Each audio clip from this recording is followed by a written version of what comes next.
Welcome back. Well, once again, the issue of solar farms and where to place them is pitting environmentalists against environmentalists and some business folks as well. Last year, a proposal to place a solar farm on land next to the long-abandoned Shoreham nuclear power plant was itself scrapped by LIPA, the Long Island Power Authority. That after the town of Brookhaven and some environmentalists objected to it, even though it would have produced solar energy. What's their complaint? Because the project would have required cutting down trees, and trees also help to remove the carbon footprint from the atmosphere. Well, now there's a new trees versus solar battle, and it's not far away in Mastic.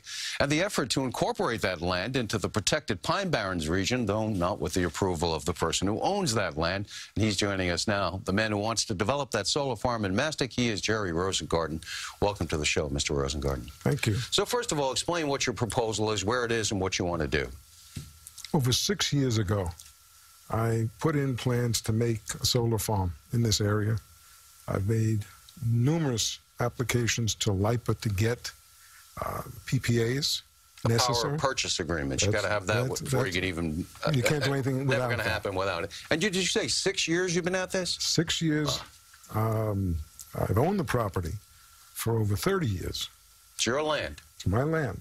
And right now there are no legal requirements that you do anything but do whatever you want with that land as long as it's within the zoning requirements of the town? It's a light industrial parcel that I could do anything with, actually. Right. I could build factories there. And everybody agrees with that.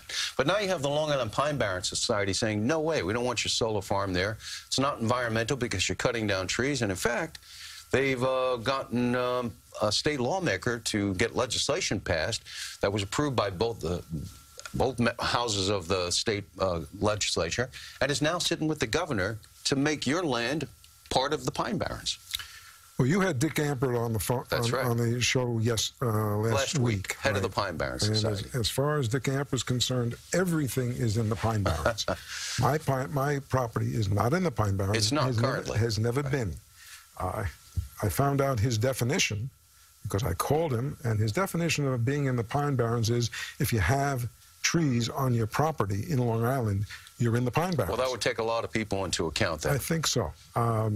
We, on the other hand, we're a mile away from the core of the Pine Barrens.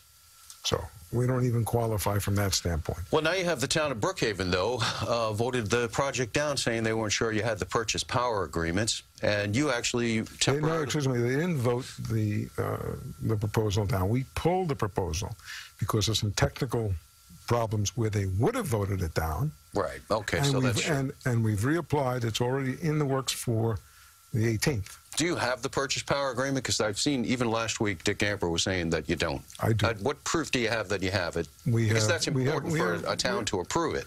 We have authorization from LIPA. In writing? In writing. So that is sort of besides the issue in many ways, though, because right now they're attempting to basically take your ability to do what you want with your own land away by having the governor sign into law that your land would now become part of the Pine Barrens. What have you heard from Albany, and what will you do if that does happen? Well, first of all, let's go back to why I did this thing. Okay. I did it to be conscious with the property and to do it for the community on a couple of different levels. Because you consider yourself an environmentalist. I am an environmentalist. Right. It's not, no matter what Dick Ampert says. Right? If you cut down a tree, that doesn't mean you're not an environmentalist. And you have some environmental groups in favor of your proposal. Yes, I actually have a list, because I actually can't remember these things. There's a lot of them. These days. New York State Business Council, Long Island Builders Council, New York League of Conservation Voters, Alliance of Clean Energy, Citizens Campaign for Environmental. That's a pretty big one on Long Island here with Adrian Esposito. That's right. And they've kind of gone back and forth on this because, you know, there's this argument, and I'll sum it up for you if I can, that, look, it's better to have a solar farm rather than to have somebody do something where perhaps there'd be industrialization of the land somehow, like could happen at Shoreham, where there'd actually be pollution of the air. So it's better to have a solar farm even if you're cutting down trees. That's why you have some environmentalists backing these programs while others are not. Although some understand that timing is the most important thing when it comes to climate You mean Climate any- control, yeah. Yeah, any global climate change. Global warming is basically a matter of time. If we don't deal with it, the faster we deal with it, the quicker we have some sort of a position with it. We have on our 60 acres the equivalent of 7,000 cars a year come off the roads. If all you're right? using solar instead of having, say, fossil fuels used Correct. to create the same amount of Correct. energy, which pollutes the air. So Now- that's your argument. My argument is also that on 60 acres, we have the equivalent of 28,000 acres worth of carbon out of the air. But, you know, then, of course, some people are going to say, just like Dick Camper, and there's going to be a lot of folks who agree, Yeah. don't cut down a tree because they do take carbon out of the air. So let's find some other land for you to build a solar farm. And they're saying they've offered you other land. What's the story with that?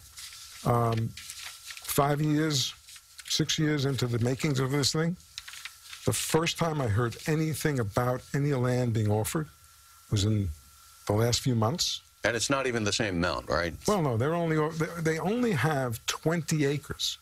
Right. I'm willing to deal with that as part of reducing the amount of So trees if they take offered down. you 60 acres, you'd take that deal if it was in a suitable place to produce your solar If I farm? was ready to go right now and meet the LIPA contracts that I have, because it's very hard to get a contract from LIPA. Right, because they got to prove it, so it almost doesn't make any sense unless they do. And one last quick question, because we're out of time.